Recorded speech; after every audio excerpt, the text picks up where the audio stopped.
Hey guys, how you doing? This is Dan with Dan's 30-Foot Dory Build. Well, I got a little info for you. This weekend, well, what is it today? The 1st.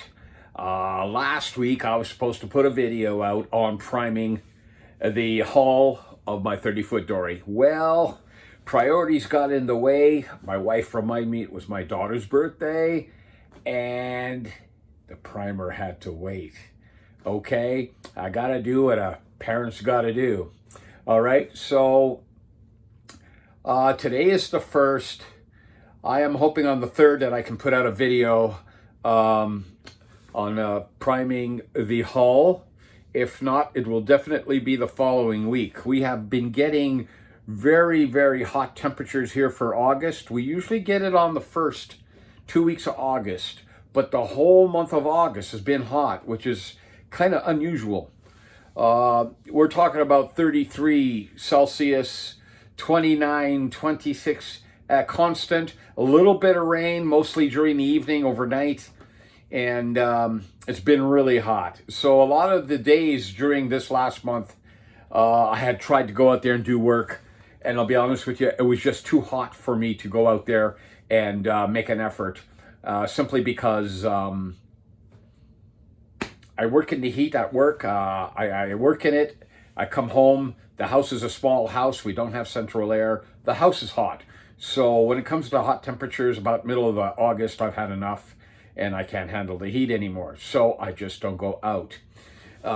As most of you know that have subscribed to my channel, I'm working outside in the elements. There is no roof over my boat. There's no canopy of any kind.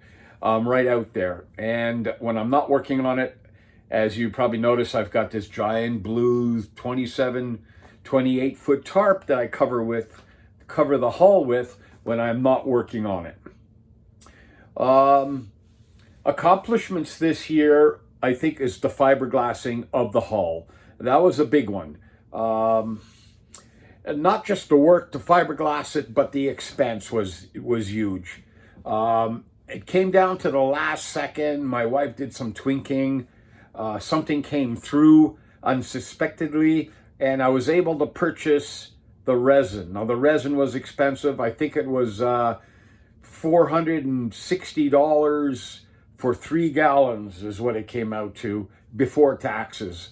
So I actually picked up 12 gallons, which is 3 gallons each is a kit. So I picked up 4 kits, okay? So it ran me roughly $1,800. Now, get this. I don't know where we went wrong with the calculations. I went in with my plans through the distributor that I got my products from. They've been around a long time. They actually cut boats in their shop, you know, the kind where they put a little fancy line and they glue the two of them together and you can build a boat that way. And that's what they do. I don't know what the fancy word for it is. CNC, I think. They CNC these half canoes. You put a motor in the back. It's a flat back. Nice. It's a nice unit. So anyway, they supply resins. They supply a lot of sailing parts, big time kayak parts.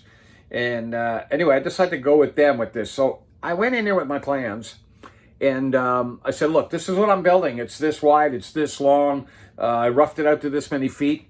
And we came to the conclusion that 4 kits will do it. Okay, sure, no problem. Now, the canoe or these type of boats they build in there, they said it took 3 gallons to complete that boat. And it looked really good. I mean, you can see right through to the wood finish, which is the idea behind their boats, unless you want to paint it. And even the woodwork looked good. So the product's working. So I figured, well, my boat's probably 4 times bigger than this boat they did, so I went with 4 kits. Well, I only used 6 gallons, which is 2 kits. So a little over $800, let's say $900 worth of product to finish the outside of the boat. Now, I got into another issue there also. The finish on the boat was rough because I was working by myself and I really didn't know how much time it was going to take to roll the product out in between layups, right? So instead of going with the boat at the 30-foot length and rolling it out, which is what my material was originally calculated for, I decided to go across the boat.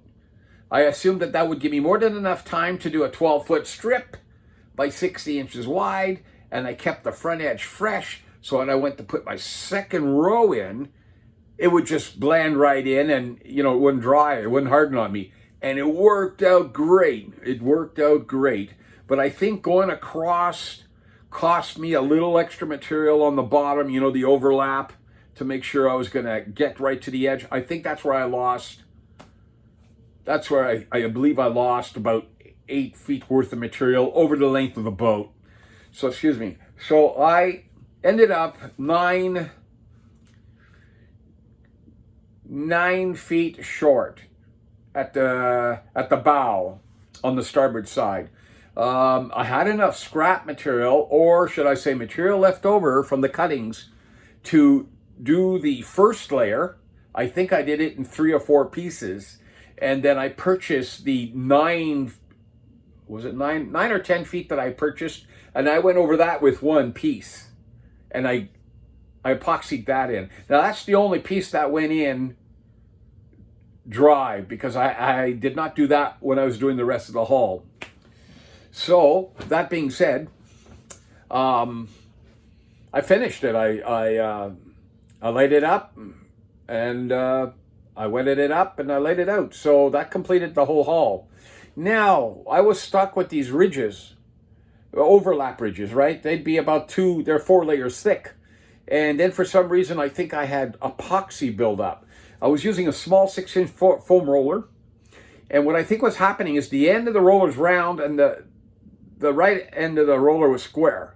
So as I was rolling this on, I think the round end was leaving a little bit of epoxy. So I ended up with epoxy. It looked like epoxy runs, but they weren't runs. There's just little lumps, strips of epoxy. So when I took a light sanding over it, you can see where all the epoxy was raised, where there was a heavy buildup of epoxy, and I think it was coming off the end of that roller. So I wouldn't recommend a 6-inch roller and the ends are round. Get a square roller, both ends. And this way you can see what's coming off the end. So I missed some stuff, or I left too much behind. Anyway, when it was all said and done and dry, I had a lot of roughness going on. At the stern of the boat, on the outside starboard and port side, I did a fold in there. I wasn't thinking, right? All I did was I pushed in the fold, folded it over, and I epoxied it. What I should have done is cut it out and fold it and left minimal amount of overlap. Learning curve, right? So what did this create? This created a lot of ugliness, a lot of unevenness, and 4 layers thick. And then I would have to patch it in a small area. That would be 2 layers. Then again, more overlap, and there would be 4 layers. So I had a lot of up and down going on, okay? That was a problem for me, because I bought this belt sander, and it was supposed to solve all my problems by being able to tear all that epoxy down level.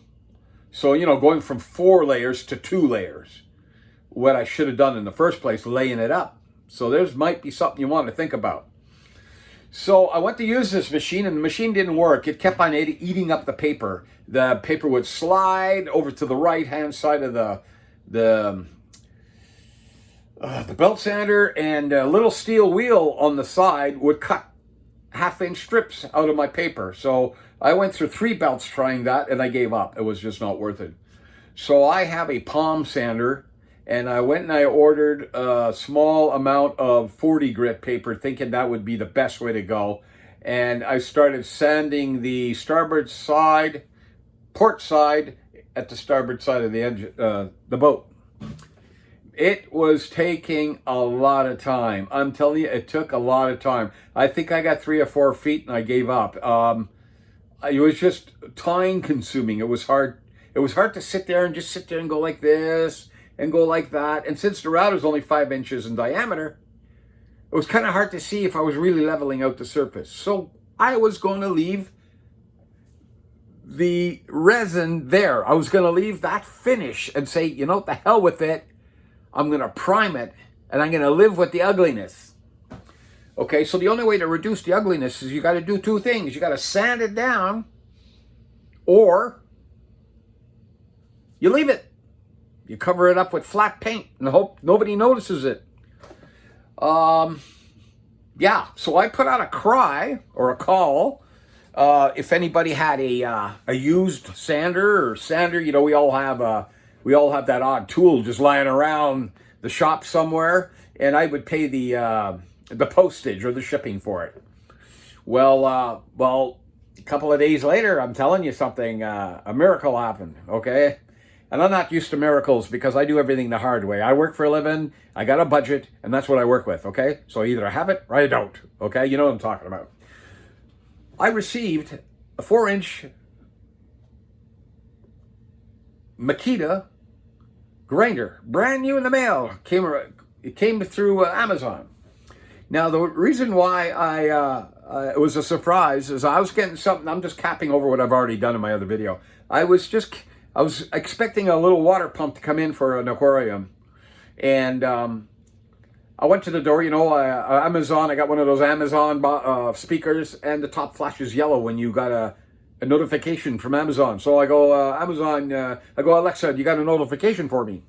So they turn around and she says, I got a female voice on there. So she says, yes, a package has been delivered, blah, blah, blah. And I went, oh, good. So I ran over to the door. I opened up the door, and there's the package. But there was 2 other packages there with it. So I thought, what the heck is going on? I automatically assumed my wife had ordered something, right? So I pick up the packages, and I check the label. My name's on the label. And I'm thinking, what the heck is this? Because I didn't order nothing but a pump, right? So anyway, to make a long story a little shorter, I brought everything to my room, I laid it out, I put the pump, and I went, well, okay, I know what this is, flip. So I went and go open up the box. It was fairly heavy, this box. So I pop it open, and what's inside it? There's a Makita sander box, right? 9404, I think it is. And I'm looking at it, I'm going, what the heck is this? I start reading, and okay, it's 4-inch wide, what is it, 4 by 21 or something like that, belt sander. Wow, what's going on? Somebody misordered something here? I didn't order this, right? So a slim package came with it too. So what the heck is this? I open it up. It's an eraser to clean the belt when it gets dirty. They have erasers that do that. It'll literally just clean it like you've never used it, which prolongs your paper and lets it cut better, right? All right. So I'm sitting here trying to figure this out. I came to the conclusion that Amazon screwed up. They sent me a belt sander. Maybe they sent me a belt sander because my comment about the wind sander was so bad. Maybe they had feelings and decided to, make things better. But that's not what happened. Now, at the same time, my phone was down for 3 days, maybe 4. It just wasn't working. I went and bought a phone. I got the phone. I didn't like the phone. I sent the phone back. Then I was down for a couple of days without a phone. Well, meanwhile, Mark sends me, one of my subscribers, he's from Texas, he sends me a notification saying that it looks like that you received a sander today. Can you please confirm that? And then I'm sitting there stunned. Now I'm putting all the dots together, right? And going, oh my God, this fella bought me a brand new belt sander and all the extras, the eraser and stuff. And I'm in shock. I said, it doesn't happen to me very often to be in shock, believe me. But I was in shock. I was sitting there with amazement. I couldn't believe it. So I look him up and I text him back and I go, Mark, did you send me the sander and the rubber cleaner? And he writes back, yes. And I asked why. And he said, to answer all my questions, he basically went, yes, no, I just wanted to help. Holy smoke, right? Oh, I'm not afraid to express my feelings, okay, guys? You may have got that already watching my other videos. I was amazed. I felt guilty is what I felt. I felt surprised. I felt guilty. I felt glad I'd be able to go out there and do the job I had to do and smoothen out that hull so it doesn't look all, you know what I mean? So I just amazement, right? So around 5, this is 3:30 in the afternoon, okay? Now I know who sent the sander. Thank you very much, right, Mark? Thank you very much. I'm in debt to this guy. I'm telling you, it's a brand new unit out of the box. I was blown away. That's all I can say. Now, 5:30, 6:45, I don't know. I had to go out to the truck to get something. I opened the door. I almost tripped over another package. That's right. 2 deliveries in one day. Doesn't happen around here. So I'm going, what the heck is this now? So I reach down to pick up the package. I take a look at it. And then right away I knew what it was. It was more belts. So I'm touching the package. Oh my God, there's belts in here, right? So I open up the package. Sure enough, it's a pack of 10 belts. He also purchased me belts to go with the sander. Now with the sander, I got 80 grit. 80 grit would have done the job, but it would have taken twice as long. I needed 60 grit. Now he must have been listening to my videos because I think I mentioned that in my videos. I must have. 10 belts of 60 grit belt paper for that Makita belt sander. Now I used 1 belt and I got 3/4 of the way around that hole. Except for the last 5 feet, I decided to switch to a new belt. And it just screamed it. Like I finished that day when I was putting on that little tutorial to show how I used the sander. And I accidentally found an interesting way to use it to really grind off the rough stuff. I mentioned that I'm going to try to finish it because I didn't do the whole sand job on that video. But I did finish it that day. I'm just letting you know that, okay? It is smooth. Okay, I mean, the only thing I can do now is maybe take 40 or 80 grit paper and just go over it real fast just to smoothen it out a bit before I prime it. Now, I've got a few niches in the hull, and what I've decided to do, people tell me I can't use Bondo because it holds water.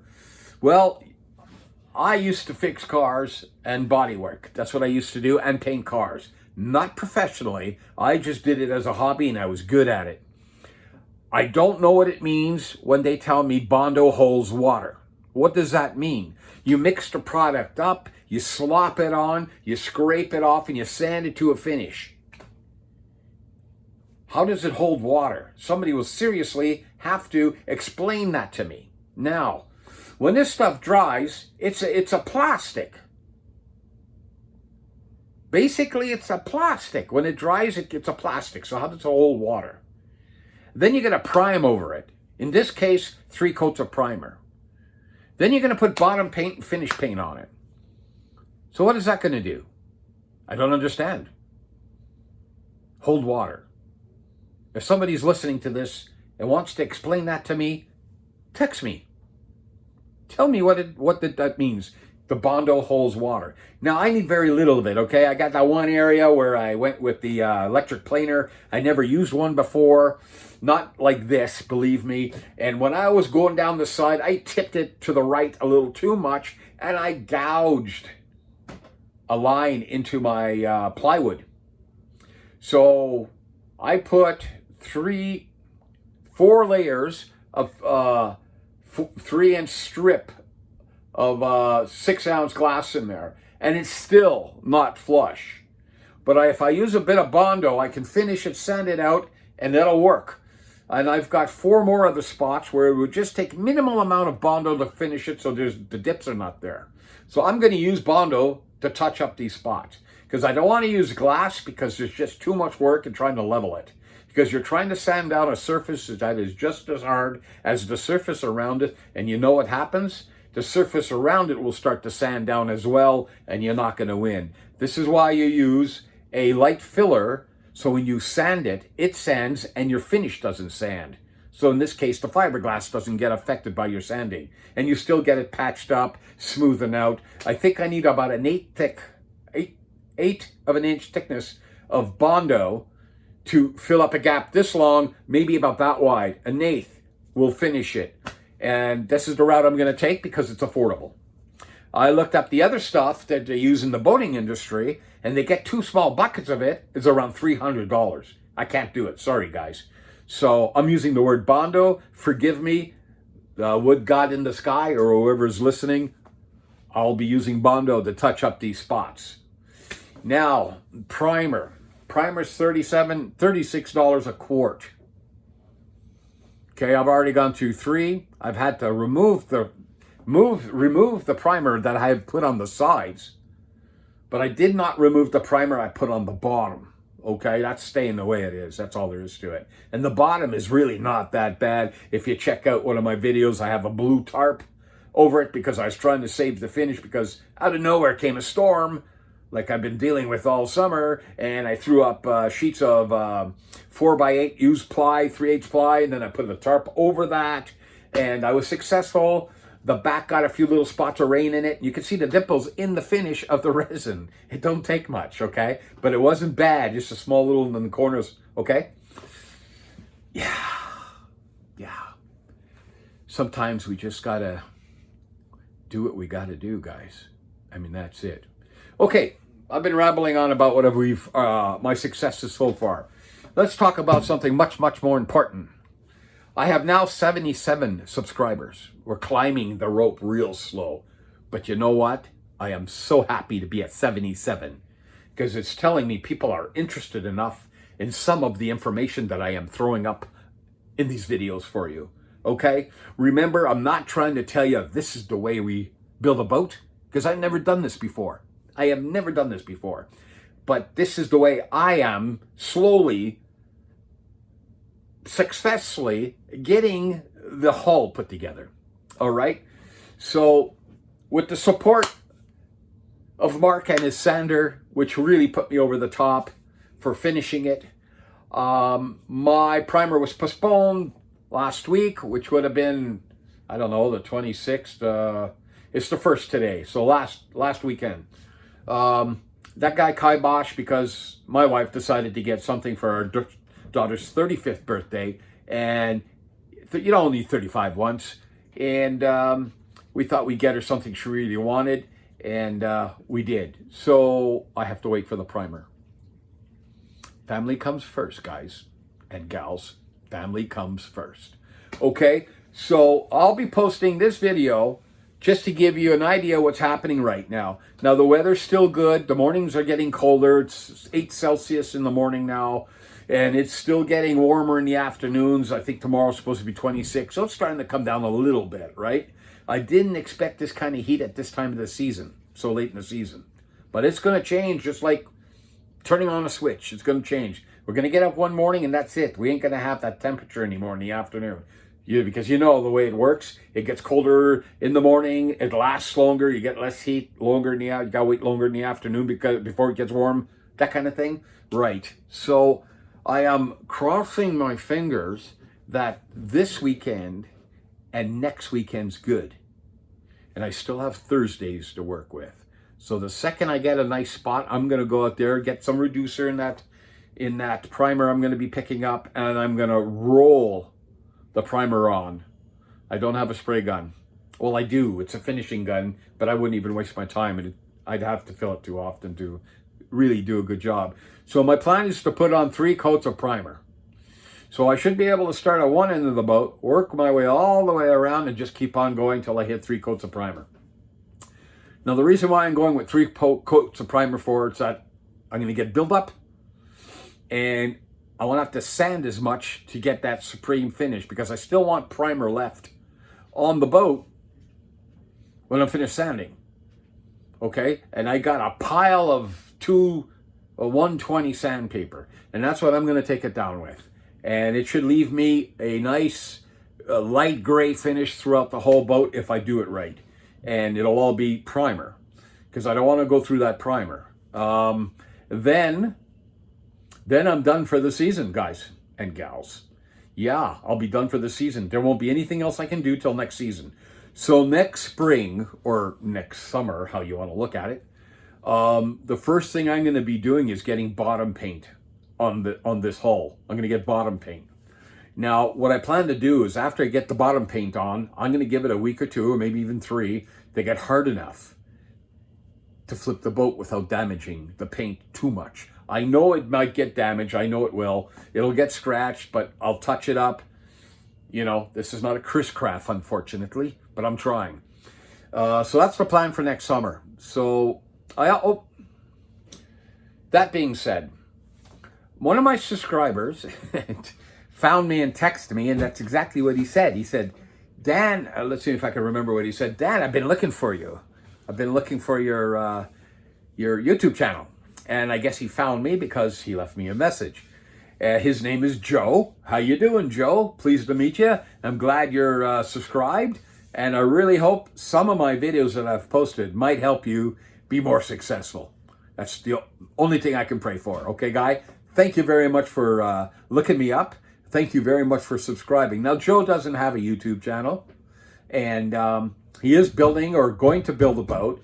And he's looking for as much information as possible, just like the rest of us, that shows our successes and let's call them not failures, but alterations that may come while we're building, and reasons, rhyme, and does this work? This is how I did it. Maybe, you know, give people ideas what you're doing. Because I watch a lot of YouTube, guys. Anything I can find on home built boats. Okay. Now, when I use the word elaborate, what I mean by that is the guys that are building boats and they do framework and they're running wooden slats on the whole hull, right? And then they're filling all the joints with that cotton. That's elaborate. To me, that's nice work. We're not doing that, okay? So don't get the wrong idea here. We are building plywood boats. In my case, 3/4 inch plywood. Okay. The only decal I can probably put on this boat that's going to look classy, I am assuming, is the finish when I flip it over. I do still want to build a cabin on it. I hope I can afford mahogany. Would be nice, because, you know, when you put mahogany together and you sand it out and you urethane it, or whatever the procedure is, excuse me. Now, natural wood looks good, right? And I want to cap the whole boat, if I can, in mahogany. And I think that's going to look sweet. And that's where it's going to bring out the richness, the classiness, if you will, of the boat. And I would like to build an instrument panel made out of mahogany also. I'll try mahogany, or maybe I'll make one out of oak and just finish it in natural wood and seal it and put all my instruments on that. That's where I'm going to try to make this boat shine, is the finishing of the upper side of the boat, okay, the top side. So the plan is to have a sleeper 1/3 of the way down from the front.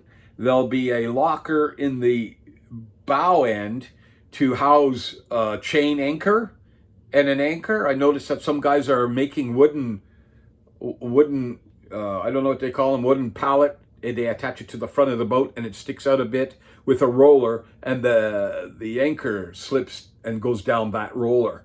Because I want to get an electric chain hoist, because the anchor is going to be way out in front, about, I don't know, maybe 10, 12 feet away from me. So instead of walking up the side over the cap strips to make it to the front so I can lower the anchor, I want to be able to drop it electrically, so I don't have to walk all the way to the front and drop it. You know what I'm saying? So that's an idea. That's what I'm thinking of. Now, these products, of course, are going to be purchased over my downtime, which is wintertime. Since I can't work on it, I'm able to purchase these items. I'll be purchasing lights, beacon lights for the boat that will go into the front of the hull. My plan there is to buy 2 red and 2 green and offset them on the hull. That'll be for the lighting system. I would like to put some lights in the inside of the boat. So, you know, if you're out there and it's getting dark, you flip that switch and, I don't know, you light it up. You know, like blue is fantastic color. I've seen a lot of people using blue. It's very nice on their home-built boats. I see guys on YouTube, they take a boat and they overhaul it, right? Nothing elaborate. They just take a boat, overhaul it, throw some plywood in, make from formers and paint it white, and they light the whole thing up with blue lights. I think that looks pretty cool. Then, of course, there's the running lights for the stern. You need a white light back there on the post. get it up there and stuff like that. I'll need to cordon off a certain area for a bench at the back and a seating area, because that's where I'm going to pilot the boat from, the back right-hand corner. And I'll need some lighting there. And I'll need to house a gas tank back there too. So I'm hoping the cabin in the front will offset for the weight going into the back, where the fuel will be, the engine's going to be hanging out the back of the boat. Things like that, okay? So those are plans for next summer. I plan to purchase the paint over the winter also. So coming into spring, I should have plywood for the cabin. I should have some of the furnishings, the lighting system. I'll have to buy, what do you call those, cleats? I'm going to look into those cleats where you push on the cleat and it goes in and it's flush, mounted flush. You push on the cleat, it comes up. So you don't got that cleat sticking up all the time. Price will determine where I go with that, but I think that would be cool. A pop-up gas cap I've seen. You take the cap, you push on it, it pops up, you open it, and you put your fuel in. You put the cap back on, push on it, and it disappears. I like that idea too. So these are just some plans that I've got, which I'm going to purchase for over the winter. What else can I tell you tonight? I just hate being away more than a week, because I feel like, I got to let you know what's happening, and this is what I'm doing in this video. These videos I post, non-building videos, they don't get much viewage, but I post them anyway because I think it's important for people to know what I'm up to. If you're watching my videos, which I know some of you are, because some of the responses are fantastic, the numbers are climbing. I may not explain everything as well as I would like to while I'm working on the boat. So this gives me time to reflect on what I've done, and I'm sharing this knowledge with you. That's all I'm trying to do. Okay, guys? Okay, so we're at fill up a few scratches on the boat. I think I have 6 or 7 of them I found. I've gone this far. I was supplied a beautiful sander. I sanded the boat down. It'd be criminal not to fill these small little gouges. And I'm good after that. It's fantastic. I don't got that many. And if I can get it primed before winter, if the weather allows me in the next 2 weeks, it will be primed and ready to go for next spring. Okay, guys? So I think next summer is going to be rather exciting, because I'll be filming the flip, which I have no idea how I'm going to do right now. I have no idea. This boat weighs 2,800 pounds the way it sits right now. Upside down, the way it is. 2,800 pounds is the estimated weight for the hull right now, okay? And I have nothing on it that isn't supposed to be on it, according to Jeff Spira's plans. Let him rest in peace. And I have the only modification I've made on his plans is I put a second floor in. I raised it 9 inches because I want to run some wires and stuff through plumbing through the floor. I don't want it exposed inside the boat going along the gun rail or anything. I want it all clean. So what I'm going to do is I'm going to run 1.5 inch tubes. This white, I don't know what they call it. It's white tubing. You can use it for running water through. A lot of people use it on aquariums anyway. 1.5 inches, I want to run it through the floor and fasten it down and run water lines if I need to. Run my cables from the motor through the back of the hull, through the tubes and up in behind the steering wheel. I want to hide everything in the floor. Okay. I also want to try to store water, a small water supply, drinking water in the floor. So it would be pumped out with an electric pump and brought up somewhere, maybe in the cab. I'll have a small little tap in there just for drinking water. You know, if you're out in the boat, it's sunny outside, Alberta can get hot, and it would be nice to have some stored water when you go out, just to have it there in case you need to drink something. I noticed some people do that with the fancier boats. the bigger bills. I lose 9 inches off the floor. That rises me 9 inches higher on the top of the deck, not including the flooring I'll be putting in. But that's okay. It's a big boat. I mean, I think it's going to work out great.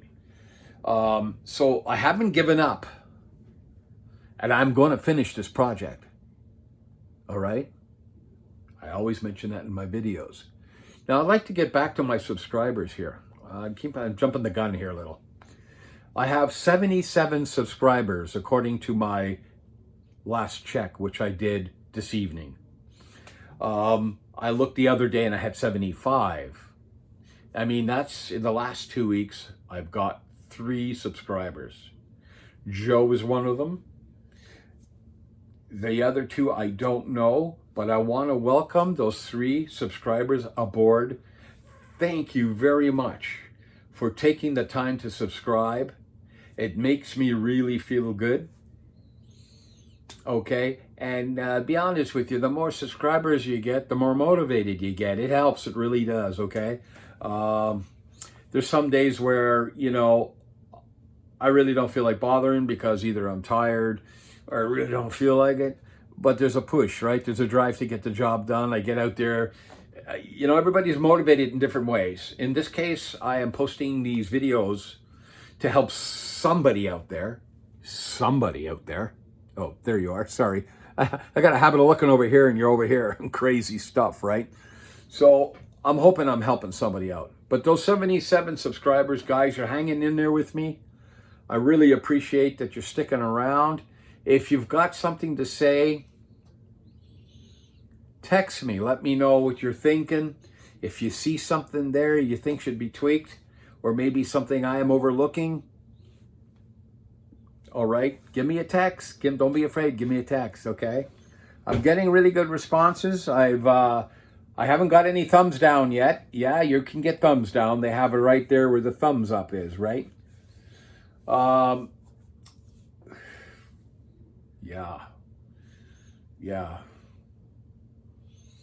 I can only pray that you're getting something out of these videos. Remember, I'm only posting these to let you know what I'm doing. I'm posting these to let people who are looking around on YouTube because they're planning to build a home-built boat somehow. Maybe they want to build a boat out of plywood. And I'm telling you, there's not much out there. There is not much out there. There's another style of boat where the bottom goes up in the front, and they use those for fishing. They launch them and they go fishing, and when they come back, they actually run these boats right up onto the sand, right off the water, up onto the sand as far as they can go. Then they back their trailers up with their trucks. They pick up the boat and go. The name of them escape me right now, but I believe they're the second most popular, or are they the most popular to go with? I'm not planning to fish that way. I don't have that kind of water. I don't got that kind of open sea. I'm sure this boat could be taken out to ocean water, the one I'm building, the 30-footer. I'm sure I can, okay? But running it up on the beach probably be pretty hard when the front's flat right through the front. I'd probably dig a hole trying to do that stunt. So it's not meant to do that with, okay, guys? And I believe this boat I'm building is meant for quieter waters. Nothing so crazy, not too many big swells, right? Because this boat would probably dig through a wave before it would go over a wave like these other ones do. And I don't have that kind of water here. So that's why I went with this style of boat. I guess I could have went with the other style of boat and built a 30-footer in that, but you know, having the front curved up in the front never even crossed my mind. Yeah, it's crazy stuff. Well, anyway, I'm enjoying building this boat. Okay, I got some people telling me, Dan, what the hell are you doing building a 30-foot boat? Where are you gonna go? Where are you gonna use it?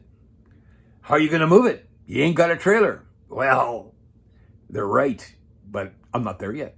I'm still building it. I'm not even the least bit worried about moving it. I still got to get it flipped over, get it on, I don't know, 1-foot stands, 4 or 5 1-foot stands and get it up on those stands and have it sit there while I build the cabin on it. I may have one more season of building. I mean, once the hull is painted, there's nothing stopping me from, putting those finished parts on. The lighting, run some wiring, the ductwork, the 1.5-inch ductwork in the floor to run wires through, finishing the inside of the cabin. I want the inside to look nice. I might just finish it in nice wood and just screw it onto the frames inside the cabin. Really nice stuff.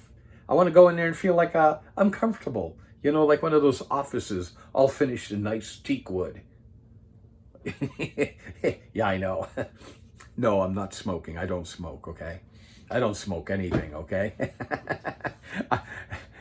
Dreaming is free, guys. Dreaming is free, right? Trying to make a reality of it? Why not try? So anyway, that's where I'm going with this. Well, I've been blabbering on now for 40 minutes. I try to keep these to 30 minutes or less. I know it's a lot to sit there and watch the whole thing, but you can skip ahead, do what you want with it, or just sit there because you have nothing better to do like I do and just let them play through. 95% of the videos I watch, I do watch the whole video. And if it's anything to do with boating, I subscribe. I don't know how many I've subscribed to. I bet you I'm over 100. Yeah, no, seriously. Anything on boating, I subscribe. Because you never know, if you want to go back and find this video, you've got it, right? Oh yeah, I want to go see that video 36. He was doing something on how he ran his wires through and hid them. So you go back and you take a look, right? By subscribing, you can do that because you won't lose it. You're subscribed. You can always go back, go into his channel and go look for that particular video he made on wiring if it piques your interest. And you stay in the loop. You're not always going back looking for something where's that thing on wiring? You've got it. Subscribe. Guys, I think I've said enough for today. Sorry this is not a video today on priming, but it's coming. I am really keeping my fingers crossed. It's coming. Okay? This is one man building a large boat on his own. I have no help. Well, beside the sender, thank you. I have doing this all myself. I'm financing this all myself. And there's no regrets. There's no regrets. I'm enjoying this boat. When I flip that boat over, you know this guy, Tim the Tool Man, Tim Allen Show? Rum, rum, bigger the better. Well, that's the way I'm looking at it, okay? I'm having fun. And I'm hoping that you're going to follow me and stick with me until I finish this, and I hope I'm going to try to make these videos a little bit more lively for you, so you're just not sitting there listening to a guy stare at you talking. I've seen a couple of videos that way, and they're really hard to listen to, even though the information's really good. So I try to mix it up just a little bit without being too silly. What's that? Oh, you're looking at those parts on my wall back there? Oh, okay. I'm sure some of you are wondering. Those there, that's the rudder and the 2 elevator surfaces. Where am I going with my finger? The 2 elevator surfaces, that's a 66% scale RC model D8, a Fokker D8. And over here behind my head is the stabilizers. This goes across the back of the plane, right? The other parts get hinged on the back, and they make the plane go up and down. I mean, for those of you that are not sure. Okay? Isn't that pretty cool? Now, all those are notched, right? They go over each other, and they're notched, so they're actually all level. So I dig in halfway through in one, halfway through the other, and they're all inlaid. That whole thing was an experiment. Yeah, and it's square and true. Yeah. Big model, eh? Yeah. So anyway, this is Dan saying have a good evening. Thanks for subscribing, and thanks for sticking it out and staying with me. It makes me really, really feel good. And if there's something that's going on here, please text me. You're on the channel. You've got the information. Do this. Let me know what you're thinking. Positive or negative, I can handle both, I think. Have a good evening and take care and happy boating.